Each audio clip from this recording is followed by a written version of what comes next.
साथ थे उस वक्त, क्या खान साहब की क्या जज्बात थे, उन्होंने क्या पैगाम दिया अपने कारकुनान के लिए? हालांकि हमने खान साहब को नीचे रहने का कहा था। जब खान साहब को गोली लगी तो हम लोग उनके ऊपर आ गए थे ताकि, लेकिन वजन वेट भी ज़्यादा हो रहा था उन पर, तो काफ़ी लोग पीछे हुए, लेकिन खान साहब उठ के खड़े हो रहे थे और हम उनको नीचे करने की कोशिश कर रहे थे, लेकिन खान साहब बिल्कुल झुके नहीं। ठीक है, वही बात है, ना झुकेंगे ना डरेंगे। ठीक है, ये गोलियों शोलियों से कुछ भी नहीं होना। ठीक है, खान साहब अपने ही पाँव पर खड़े हुए, अपने ही पाँव पर चल कर गए। ये बिल्कुल गलत बात है जो मैं कल से देख रहा हूँ, न्यूज़ चैनल ये बहुत गलत बात कर रहा है कि भरदोजोली खान साहब ने बंद करवाया। मैं ख़ास तौर पे इसलिए बाहर आया हूँ कि मैं इस बात पे बात कर सकूँ। एक डीजे जो है वो हमेशा मिक्सिंग करता है, और मेरी गलती ये उस टाइम हुई थी कि मैंने भरदोजोली, एक नात है नजम शराज साहब की, उसके अंदर गाना मिक्स कर रहा था मैं, तो खान साहब ने मुझे उस चीज़ से मना किया कि नात के अंदर म्यूज़िक मिक्स नहीं करते, तो मैंने वो म्यूज़िक बंद करवाया था। खान साहब ने भरदोजोली बंद नहीं करवाया था, मैं ये आप लोगों को क्लियर बात कर दूं। और हमारे कंटेनर का आगाज़ ही अजान से होता है और नात से होता है, तो कैसे पॉसिबल है कि हम लोग ये चीज़ें नहीं करते? और हमारे वहाँ पर सारे लोग नमाज पढ़ते हैं, सफ़र की पूरी नमाज नहीं पढ़ते, जो सफ़र की जैसे कहा गया है, तो सफ़र की नमाज जो अलाउ है वो वैसे सफ़र की नमाज़ पढ़ते हैं।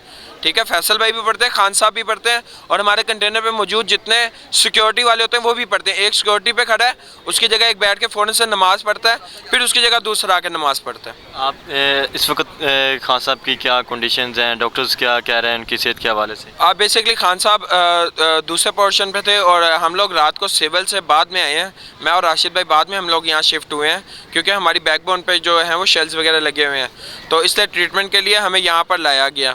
तो इसलिए खान साहब से अभी तक कोई मुलाकात नहीं है। तो इंशाल्लाह खान साहब, आपको पता है कि ये तारीख, बस आप लोग दुआ की अपील है कि आप लोग जल्दी दुआ करें ताकि खान साहब और हम लोग जल्दी सेहतयाब होकर दोबारा से इस तारीख को स्टार्ट करें, क्योंकि हम नहीं रुक सकते। जिस समय मैं कंट्रोल कर रहा था, तो जो है जब ये फायरिंग का वाक़या हुआ, तो उसके बाद जो है मतलब मैं बिल्कुल खान साहब के फ्रंट पे खड़ा हुआ था, और खान साहब मुझसे ट्रैक लगवाते हैं या फैसल भाई मुझसे ट्रैक लगवाते हैं, तो मुझे उनके बिल्कुल क्लोज़ खड़ा होना पड़ता ताकि मैं उनकी आवाज़ सुन सकूँ। तो जो है उसी टाइम, उसी ड्यूरेशन में फायरिंग हुई है, जो मतलब मेरे कान के पास से जाके खान साहब की टांग पे हिट हुई है, और उसके आगे लोहे का शील्ड लगी हुई थी।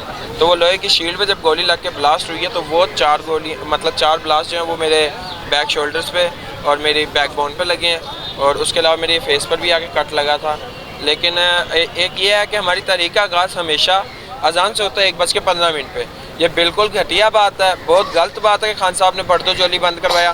खान साहब ने भरदोजोली जो है उसके अंदर मैं ट्रैक मिक्स कर रहा था, और जो डीजेज होते हैं उनको अच्छी तरह पता होगा कि एक गाने को बंद हुए बगैर ही दूसरा गाना चलाना होता है। तो भरदोजोली एक नात है, नजम शराज साहब की थी, वो चलाई हुई थी, और उसके अंदर जब मैं म्यूज़िक मिक्स कर रहा था, खान साहब ने मुझे उस म्यूज़िक से मना किया, क्योंकि खान साहब, हम लोग 3 से 4 3 अजानें दी जाती है हमारे कंटेनर पे, और 3 वक्त की नमाज हमारे ही कंटेनर पे होती है, जो सफ़र की नमाज पढ़ी जाती है। दोबारा अजान वाली जो बात है, क्या बात है? ये हमारे सफ़र का आगाज़ अजान से होता है ना। हम 12 बजे 11 बजे भी कंटेनर निकाल लें, हमने कंटेनर स्टार्ट 1:15 पे नजम शराज भाई हैं, वो आके अजान देंगे, उसके बाद वो एक नात पढ़ेंगे जो खान साहब की फेवरेट नात भी वो कहते हैं, उसके बाद ये कंटेनर स्टार्ट होता है, उसके बाद मीडिया वैन्स मूव होते हैं, उसके बाद हमारा कंटेनर मूव होता है। ठीक है, तो हमारे फिर वहाँ पर नमाज़ पढ़ी जाती है, जो सफ़र की नमाज़ होती है, शॉर्ट नमाज, वो हमारे SSG कमांडर्स भी पढ़ते हैं, वो खान साहब भी पढ़ते हैं, वो फैसल भाई भी पढ़ते हैं, सारे वो नमाज़ पढ़ते हैं। और फिर जब अजान का टाइम आता है तो हम लोग म्यूज़िक बिल्कुल बंद करते हैं, फिर दोबारा अजान दी जाती है असर की, और असर की अजान के बाद भी एक सिक्योरिटी वाला नमाज़ पढ़ रहा है तो दूसरा उसकी जगह सिक्योरिटी करता है। ये यूँ करके होता है।